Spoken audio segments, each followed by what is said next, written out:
अस्सलामुअलैकुम रहमतुल्लाहि व बरकातुहू। हज़रत साहब कैसे हैं, क्या हाल चाल है, कैसी तबीयत से है? ठीक ठाक है। तो जनाब आपसे अर्ज ये करना था कि आजकल एक सोशल मीडिया पर एक प्लेटफॉर्म है, एक सर्विसेज है, स्टार मीडिया के नाम है, जिसमें तरीकाकार ये होता है कि आपको एडमिशन लेने के लिए उसमें मुख्तलिफ उसकी फ़ीस हैं, जो कैटेगरीज होगी उसके हिसाब से आपको फ़ीस देनी पड़ती है। उसके बाद वो सवालात पूछते हैं इंडस्ट्री के हवाले से, फिल्म इंडस्ट्री के हवाले से, उनके बाद रिव्यू लेते हैं किसी भी फिल्म के बारे में, गाने के बारे में, या किसी फिल्म स्टार के बारे में, हीरो वगैरह के बारे में। तो उसमें वो एक ऑप्शन होती है कि आप उसमें नेगेटिव व्यूज भी दे सकते हैं, पॉजिटिव भी दे सकते हैं, उसको रिजेक्ट भी कर सकते हैं, एक्सेप्ट भी कर सकते हैं। और रिव्यू करने के बाद आपको पर डे के हिसाब से एक मखसूस लिमिट में आपको पैसे दिए जाते हैं, जो कि आपको वो सवालों के जवाब या वो काम करने का मुआवजा दिया जाता है। और अगर आप किसी वजह से वो सवाल नहीं करेंगे तो आपको मुआवजा भी नहीं मिलेगा।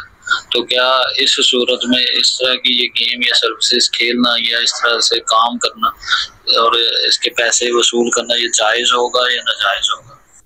जी वालेकुम सलाम रहमतुल्लाहि व बरकातुहू। जो आपने अनवान बयान किया है कि फ़िल्में देखनी है, फिर उसके जो फ़िल्म स्टार होते हैं उनके बारे में अपने ख्यालात बयान करने हैं। मोहतरम, फ़िल्म देखना ही गुनाह है, उसमें बेहयाई, नाच गाने और बेहुदा किस्म की स्टोरी मौजूद होती है, जो इंसान को नेकी की तरफ ले जाने की बजाय बदकारी की तरफ ले जाती है।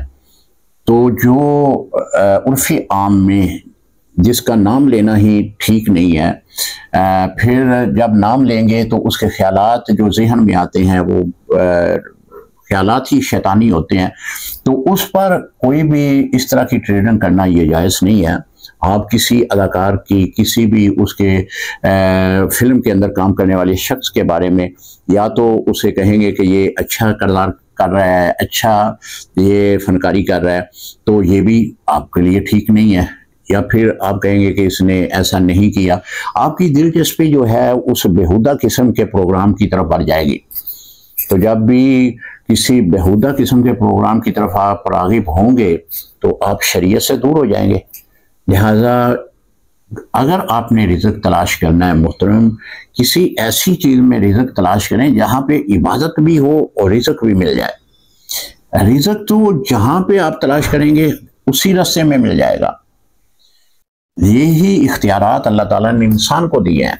अगर हलाल ज़राए से आप रिज़्क़ कमाते हैं तो अल्लाह ताला हलाल ज़राए से देगा। अगर आप ऐसी तरफ चले जाते हैं कि जो जिस तरह आपका सवाल है, तो फिर आप का रिज़्क़ यहाँ पे ही लिखा है। तो लिहाजा बेहतर ये है कि ये तो ज़िंदगी आर्जी है, तो इससे बचें। तो रिज़्क़ हलाल कमाने के लिए आप ज़राए भी हलाल तलाश करें। अस्सलामु अलैकुम रहमतुल्लाहि व बरकातुहू।